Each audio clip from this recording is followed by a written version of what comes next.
네, 오늘 우리 추수감사절 주일로 모였습니다. 우리 모두 아시는 것처럼 추수감사절은 구약의 초막절에서 유래된 절기이죠.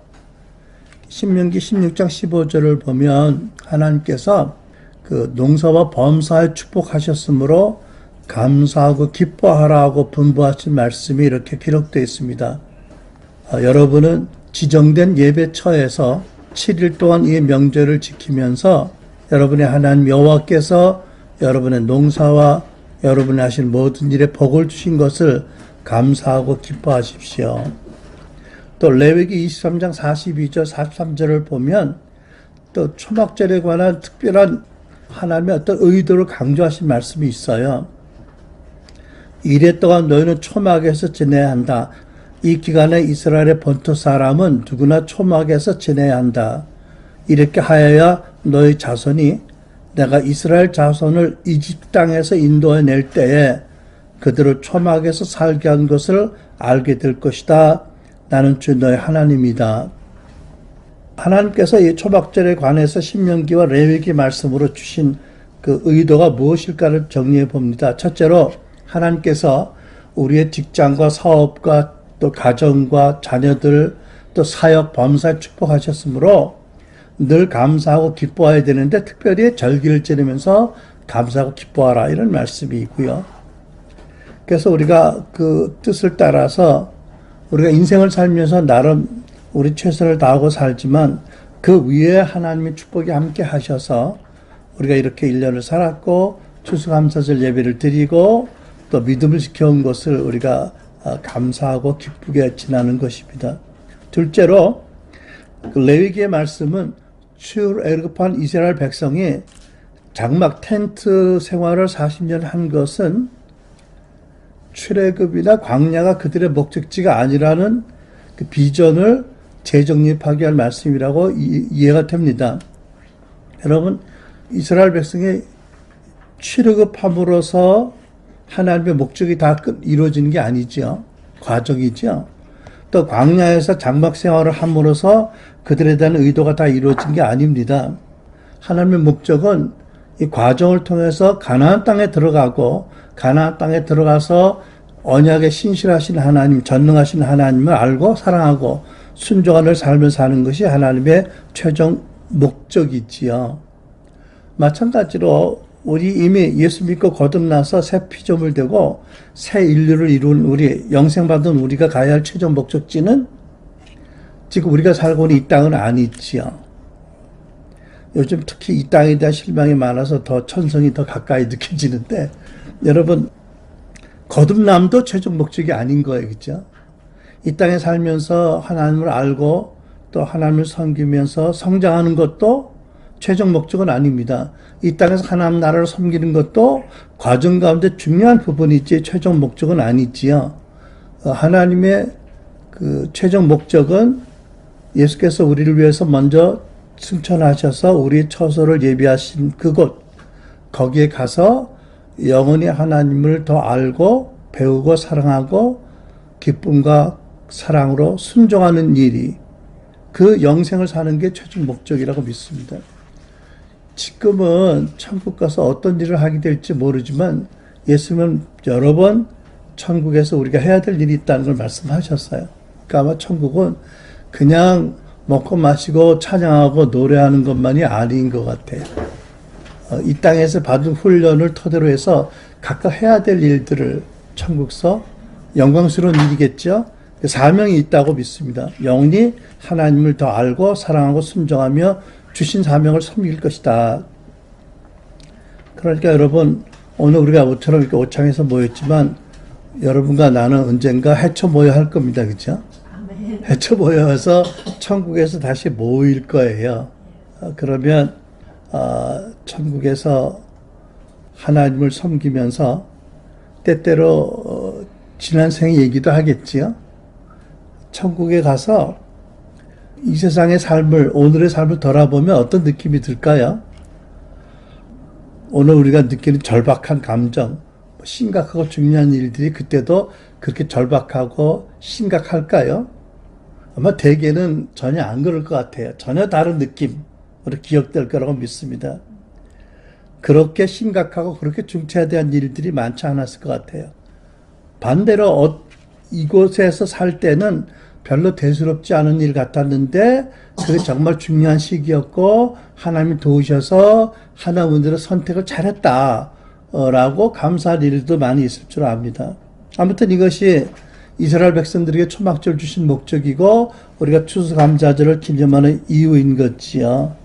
그러니까 이미 예수를 은혜로 믿고 거듭나고 새로운 피조물 되고 하나님의 자녀들이 되고 또 임마누엘 하나님과 함께 이 땅에 살아가는데 기억할 것은 이 땅에서도 사랑하고 순종으로 하나님을 섬길 것이지만 하나님의 최종 부르심의 영광의 비전이 있다는 것을 잊지 말고 또 이 땅에서도 어려운 일이 많지만 하나님 함께 하시는 것을 늘 기억하면서 광야의 초막에 살던 저들의 삶을 돌이키는 하나님이 내가 그때 너희와 함께 있었다라고 말씀하신 것처럼 우리가 함께 하시는 하나님을 인해서 늘 감사하고 늘 기뻐해야 되는데 인간이 그렇지 못해서 특별히 추수감사절로 이렇게 지나게 하신 줄 믿습니다. 여러분 유명한 이런 말이 있죠. 종은 울리기 전에는 종이 아니다. 이걸 가지고 여러 가지 다양하게 적용을 하는데 사랑은 사랑을 표현하기 전에 사랑이 아니다. 이런 분도 있지만 또 오늘에 어울리는 해석이 뭐죠?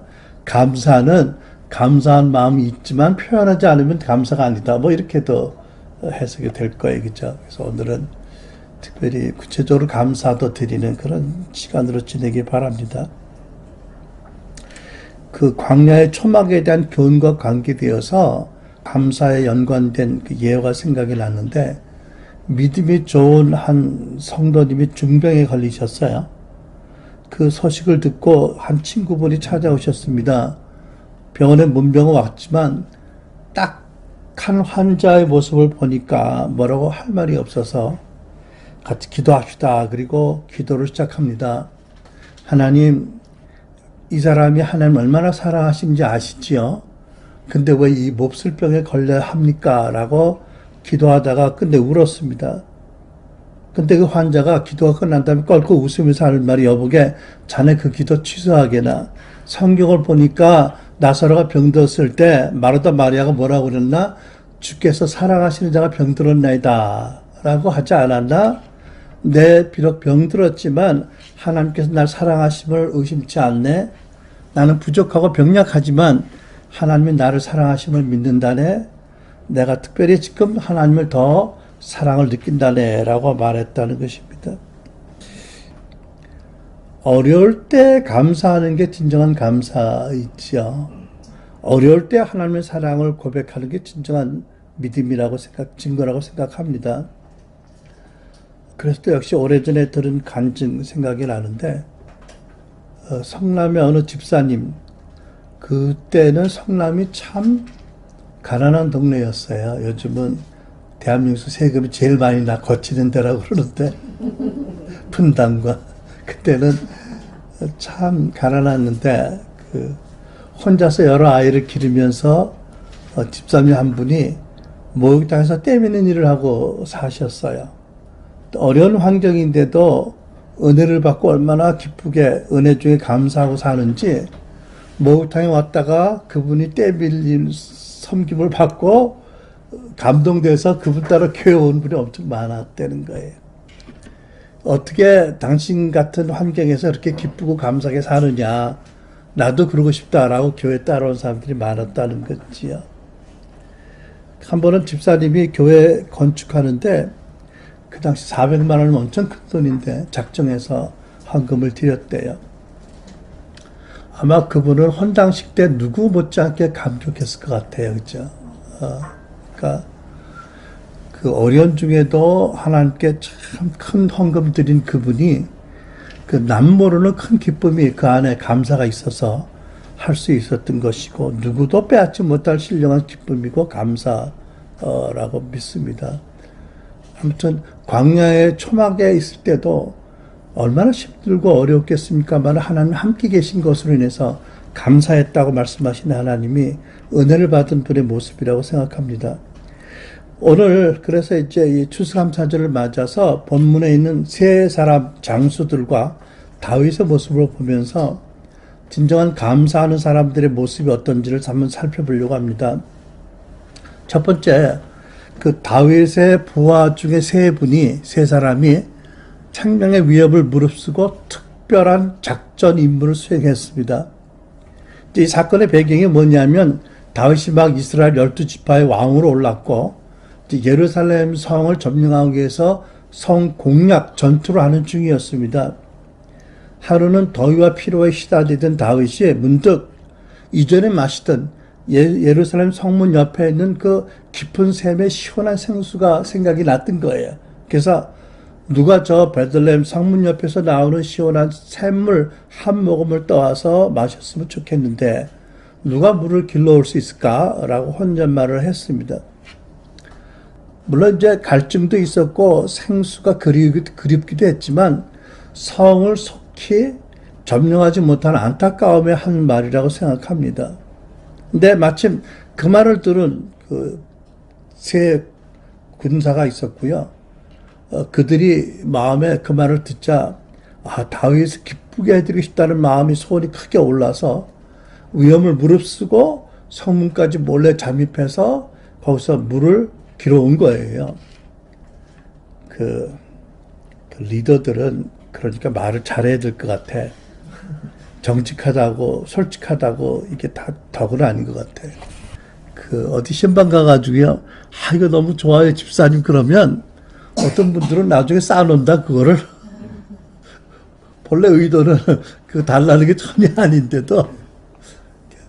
그래서 참 신방 가서 좋다는 얘기도 조심스럽게 해야 될 것 같아요. 다윗의 이 말로 세 사람이 엄청난 일을 했어요. 이게 뭐 다윗의 명령도 아니고 꼭 해야 할 일도 아니잖아요.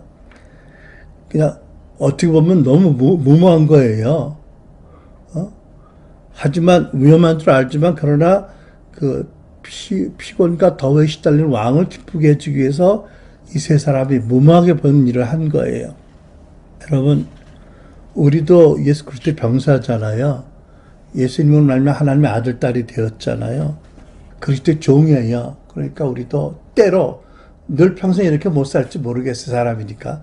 때로는 왕 대신 예수를 위해서 무모하게 보일 만한, 때로는 우리 체면이 깎일 수 있는 그런 일. 그 순간만큼은 자기중심적인 생각을 버리고 참 희생적인 행동을 때때로 할 수 있는 사람이 되면 너무 좋겠어요. 그렇죠? 세상에 아직도 사단이 다스리는 영역이 많이 남아있고 많은 영혼들이 마귀에게 끌려다니는 것을 보면서 예수님이 안타깝게 여기실 텐데 그 마음이 느껴질 때 그 왕을 기쁘시게 하기 위해서 남들이 무모하다고 비난을 받을 만한 그런 일을 하는 것이 진정 왕을 사랑하는 마음이 아닐까. 언제나 안전하고 언제나 할 수 있는 것만 한다면 그것은 특별한 그런 감사는 아닐 수 있다고 생각을 합니다. 두 번째 보면 다윗이요. 이 세 부와 그 장수의 놀라운 희생적인 성기부에 진심으로 감사를 합니다. 다윗이 얼마나 놀랐을까요? 그 샘물을 길어오려면 목숨을 걸어 놓은 거거든요. 너무 무모할 만큼. 다윗이 자기의 잘못을 뉘우치고 자기를 스스로 책망합니다. 그죠? 이거는 생명의 물이다. 이렇게 얘기하는 것은 내가 말을 잘못해서 이 사람들이 죽을 뻔하지 않았느냐 이런 얘기겠죠. 그러니까 정말 자기가 사랑하고 아끼는 귀한 장수들이 죽음의 위협을 무릅쓰고 갔다 온 걸 알고 뉘우치고 자신을 책망한 거예요.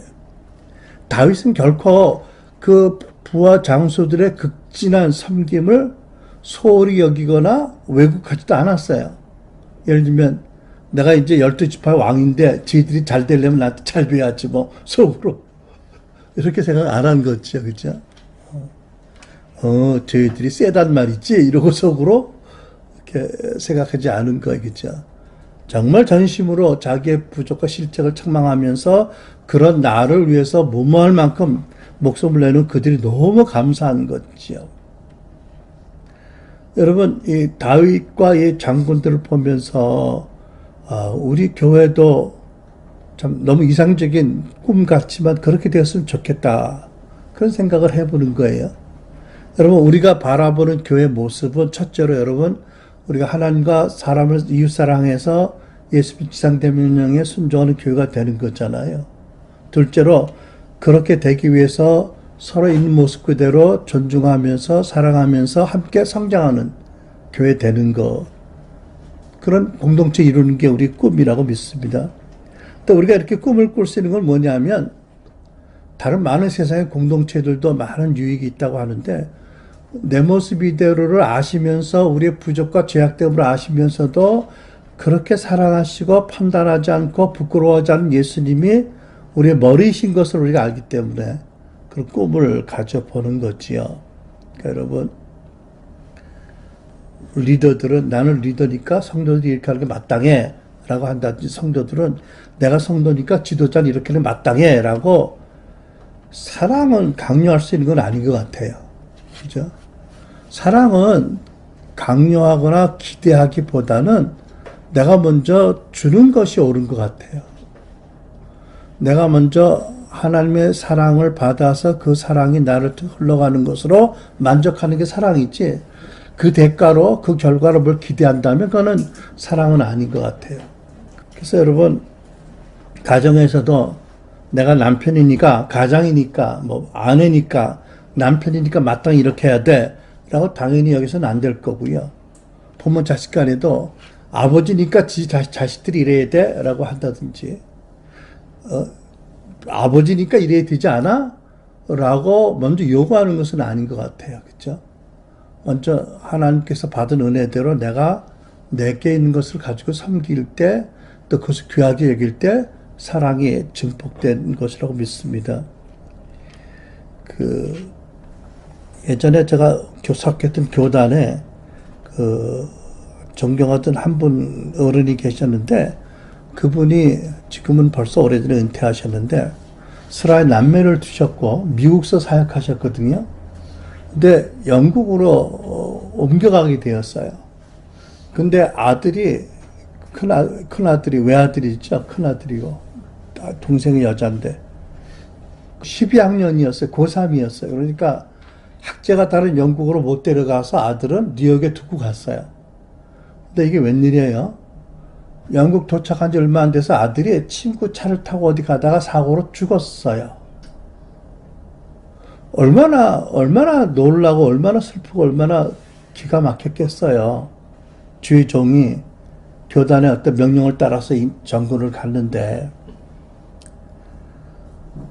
대부분의 사람들은 그런 큰 일을 당하면 이혼을 한다고 그러더라고요. 뭐 크리스찬들은 안 그러겠지만 원망이 있을 수 있잖아, 그죠? 당신 그때 좀 무리해서 애를 데리고 가자고 그랬어야지. 뭐 너는 뭐 했어? 뭐 이러곤다든지 충분히 그럴 수 있는데 아무튼 그 사모님이 얼마 후에 이렇게 간증하더라고요. 아이를 사고로 잃어버린 것이 너무 고통스럽지만 우리는 그보다는 하나님 그 아이를 우리 가정에 보내셔서 우리가 그 아이가 지냈던 세월의 그 즐거움, 아름다운 것을 기억하고 오히려 하나님께 감사드린다. 그 아이를 주셨기 때문에. 참 굉장히 큰 감동을 받았어요.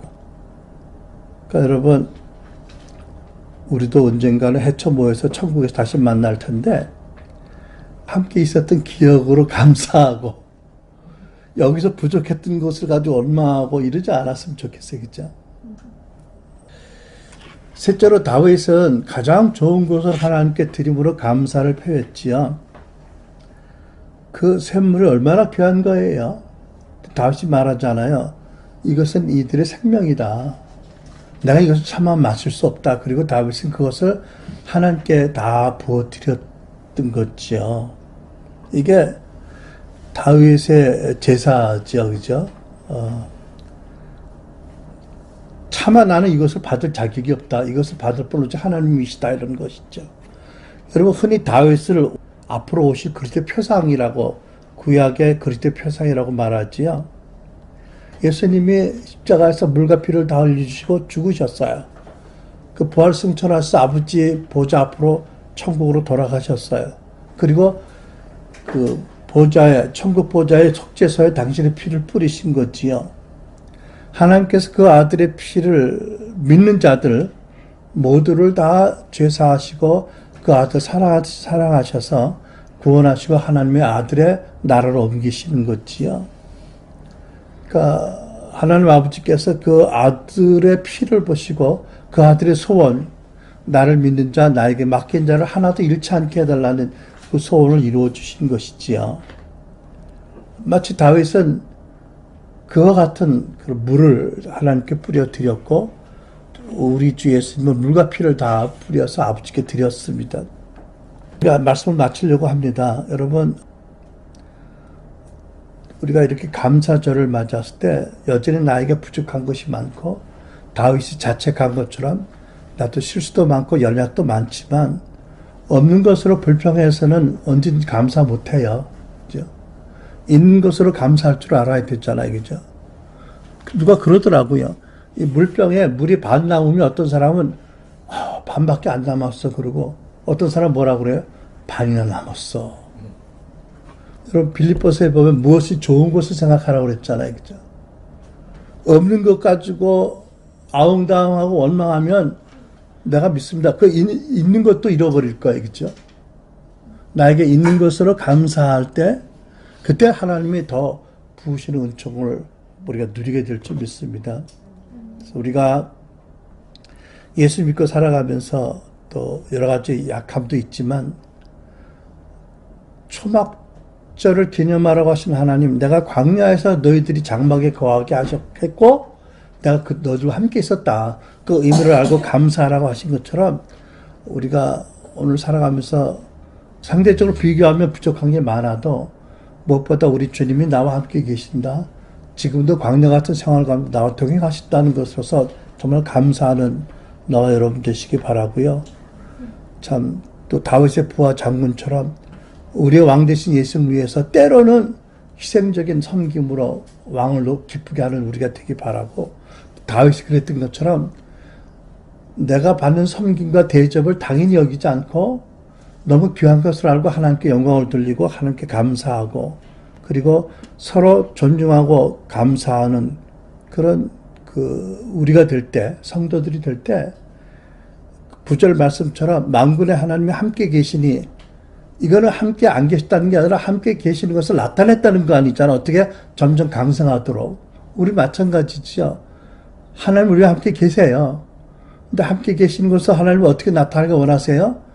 우리가 주의 은혜로 강성해지고, 많은 것을 받아서 더 많이 감사하고 나누는 것으로 우리가 하나님과 함께 계심을 나타나는 경험하는 사람들이 되고 또 모든 경험이 저 천국에 가서 하나님 영원히 섬길 때 자원이 될 것을 믿고 나와 여러분이 다윗과 그 세 부하처럼 정말 하나님 앞에 온전히 감사하는 또 서로 존중하며 하나님을 기쁘시게 하는 또 때로 하나님께서 모든 걸 내려놓을 수 있는 그 믿음의 성도들 감사하는 성도들 되게 축복합니다. 아멘. 기도하겠습니다.